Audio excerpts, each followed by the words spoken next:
porque sabemos que ser un aliado de crecimiento va más allá. El podcast de Confío, negocios, finanzas y tecnología. Nosotros en ASEM tampoco tenemos más detalles. Para nosotros tiene una relevancia grande que no sean apoyos asistencialistas, que sean apoyos que estén enfocados en mejorar la productividad de las empresas. En general, el emprendedor, somos tantos, no todos tenemos acceso a esos apoyos, lo que necesitamos son facilidades. Bienvenidos a este podcast Confío. Acabamos de escuchar una entrevista del Financiero a Fernando Mendívil, expresidente nacional de la Asociación de Emprendedores. Vincent, bienvenido. ¿Tú qué opinas sobre este fragmento de entrevista que acabamos de escuchar? Pues básicamente lo que nos está diciendo este Fernando Mendívil es esta idea de piso parejo. En realidad, lo que pedían los empresarios a esta nueva administración era igualdad para todos los emprendedores en cuestión de apoyos. De hecho, apenas el año pasado, la Asociación de Emprendedores hizo un decálogo que le dieron a conocer al gobierno, en donde les decían lo que es a su consideración, qué es lo que se tenía que hacer y cuáles eran estos primeros pendientes para que se pudiera apoyar a las pequeñas y medianas empresas. En ese decálogo podemos resaltar puntos como la simplificación de trámites con el uso de tecnología o incluso poder facilitar esos trámites migratorios para que las pequeñas y medianas empresas puedan exportar. O sea, estamos hablando de peticiones que el sector empresarial recomendaba al gobierno para poder fomentar esta idea de piso parejo que nos decía Fernando, que sin duda sería la base de este sexenio para todo el impulso al emprendimiento. Y bueno, para hablar de esto, tenemos a nuestro primer invitado especial. Le quiero dar la más cordial bienvenida a Pedro Maldonado. Él es ingeniero industrial por el TEC de Monterrey y también tiene la maestría en administración por el IPADE. Pedro, bienvenido. Muchísimas gracias, Eduardo. Muchas gracias por tenerme en su programa.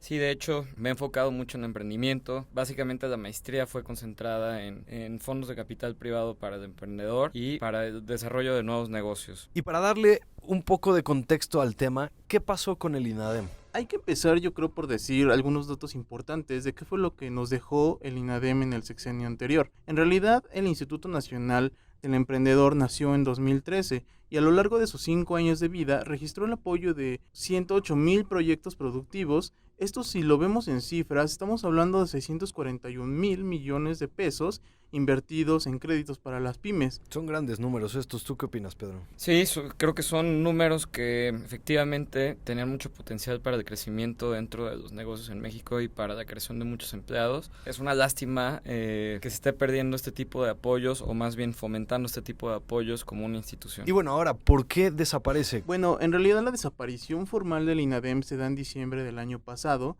Esta decisión se tomó en la Cámara de Diputados, donde se votó se fueron 268 votos a favor para poder tomar esta decisión de desaparecer el instituto.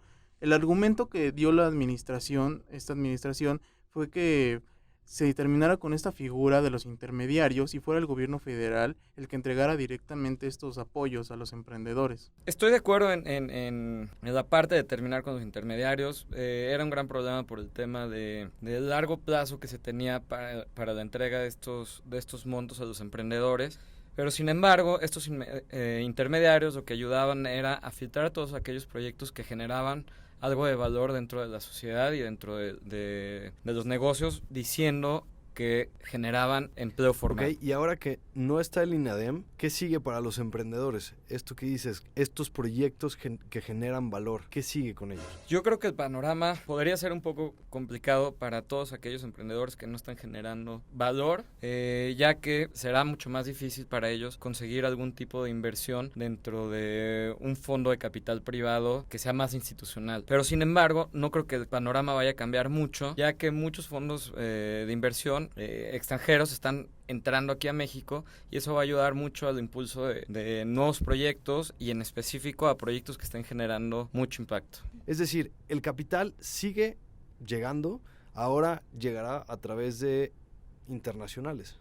Además de internacionales, por ejemplo, sabemos que SoftBank entró a México y a Latinoamérica y eso es algo muy importante para todo el ecosistema latinoamericano.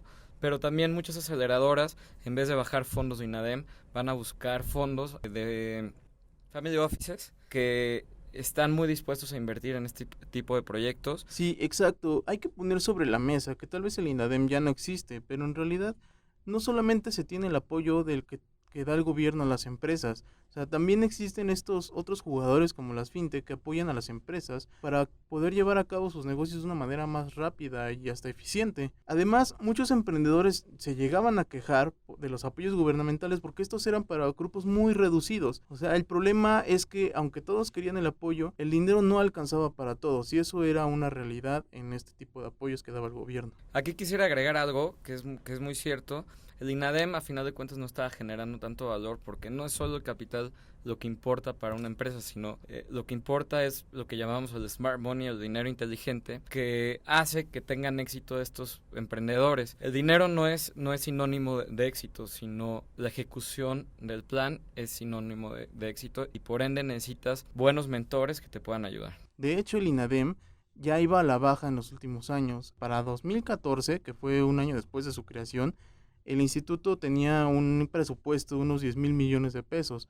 Para 2018, apenas 4 años después, el instituto ya tenía un presupuesto de 3,940 millones de pesos aproximadamente, y ese dinero, al fin de cuentas, ya no alcanzaba para todas las empresas. Sí, fue una reducción importante eso. Y retomando el tema que mencionabas, Pedro, de las nuevas inversiones, ¿qué necesitan los emprendedores para poder hacer realidad su idea de negocio? A ver, primero que nada, hay que olvidarnos un poquito ahorita de las inversiones. Primero que nada, el emprendedor tiene que estar enamorado del problema y no de la solución. Me voy un poquito más atrás.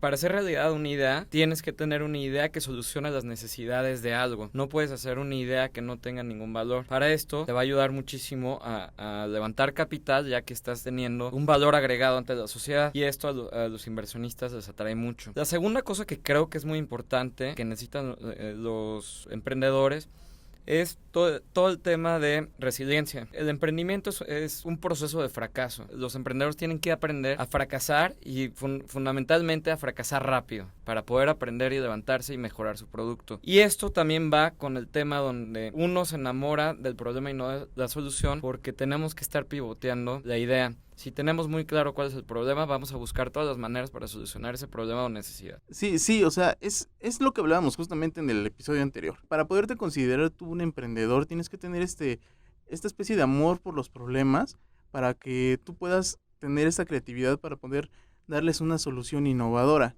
El problema muchas veces en México creo que es esta cuestión del miedo al fracaso, en donde muchas veces pensamos que fracasar es quedarse estático y rendirse y no seguir adelante. Sí, exacto. El miedo al fracaso es un tema importantísimo en nuestra cultura mexicana y puede ser, muy probablemente, en la cultura latinoamericana, sí tenemos un tema en contra del fracaso. Y el fracaso, como bien decías, Pedro, es muy importante para aprender de los errores, para que en la próxima, en la segunda, tercera o cuarto intento, realmente pues salgan las cosas, ¿no? Sí, la gente tenemos esta idea de que los grandes empresarios llegaron a sus oficinas, se sentaron y ya les llovían millones, pero la realidad es que las cosas no son así. Sí, muchos de ellos hasta quebraron empresas, ¿no? Así es, de hecho, muchos empresarios tuvieron que quebrar empresas, despedir personas y obviamente tal vez esto no es lo ideal, pero como dice Pedro, esta cuestión de saber levantarse para poder seguir creciendo es fundamental en todos los emprendedores. Sí, es un tema de mentalidad totalmente. El fracaso lo tienen que ver como una oportunidad. Y bueno, Pedro, tú que eres el experto, dinos, para ti, ¿cuáles serían esas recomendaciones para las empresas para que tengan un mayor crecimiento? Son varios puntos. Primero que nada, es muy importante el socio que está al lado de ti. Es muy importante tener un socio que realmente te complemente, que sea diferente en la manera de pensar, pero que no sea diferente en el propósito del proyecto. Es muy importante tener un sentido de propósito en común. Al igual que tener muchos valores que se adapten a este proyecto, porque si no en el futuro va a ser un problema. Hablando de futuro, hay un problema de que no visualizamos qué va a pasar o cuáles son las nuevas tendencias en el mundo, y muchas veces estamos preparando un proyecto y duramos 1 o 2 años preparándolo, y cuando iniciamos nos damos cuenta que ya muchas empresas están haciendo esta idea que teníamos. Entonces es muy importante tener esta parte de visualización. Siempre hay que estar pensando 2, 3, 4, 5 años adelante para poder anticiparse a estos cambios. Hay un tercer punto que creo que es muy importante, que creo que es entender al cliente. Es muy importante escucharlo y saber qué quiere, porque al final de cuentas, si tú tienes una idea o un producto y el cliente no lo quiere, pues nunca se va a vender. El cuarto es un poco regresando a los temas que había dicho. Es muy importante empezar pequeño y equivocarse rápido. No podemos empezar con un producto sumamente sofisticado, porque qué tal si hay una reacción del público por un pequeño detalle y lo que es fundamental, la base de tu proyecto, realmente no va a absorber el valor del cliente. Lo que se le conoce como el MVP. Exactamente. Minimal Viable Product. Exactamente. El mínimo producto viable. Por último, algo que es muy importante es el tema de inversión. Como lo decíamos antes, el tema de Smart Money es súper importante. No es solo encontrar dinero por encontrar dinero, porque siempre hay dinero. El problema es que quién es el que te aporta ese dinero. Es muy importante identificar a esas personas que te van a dar toda esa experiencia para poder adelantarte a los cambios, tomar todas esas oportunidades y levantarte cuando te caes. Entonces, recapitulando un poco, sería el tema de el socio, los valores detrás de la Visualizar el futuro. Visualizar el futuro. Entender al cliente, empezar pequeño y equivocarse rápido. Y por último, encontrar el inversionista adecuado para tu proyecto. Bien, con esto damos terminado este segundo programa del podcast Confío. Le queremos agradecer muchísimo a nuestro invitado especial. Pedro, muchísimas gracias por habernos acompañado. No, muchísimas gracias a ustedes por haberme invitado a participar en esta mesa de emprendimiento. Cualquier cosa me pueden escribir a mi LinkedIn, estoy como Pedro Maldonado Cermeno. Me pueden mandar ahí un mensaje directo y con mucho gusto, cualquier duda que tengan, se las puedo responder. Vincent, muchísimas gracias. Gracias, Ochoa, y muchísimas gracias a ti también, Pedro, por acompañarnos en este episodio. Y no se olviden de escucharnos en los próximos en este podcast Confío. Muchísimas gracias a todos los que nos han estado escuchando. No olviden escribirnos a nuestras redes sociales para cualquier otro tema que quieran que pongamos sobre la mesa. Nos seguimos escuchando. Hasta la próxima. Síguenos en nuestras redes sociales para más contenido. Nos puedes encontrar en Instagram como confío.mx, en Facebook como Confío y en Twitter como ConfíoMX. Confío, impulsando empresas en México.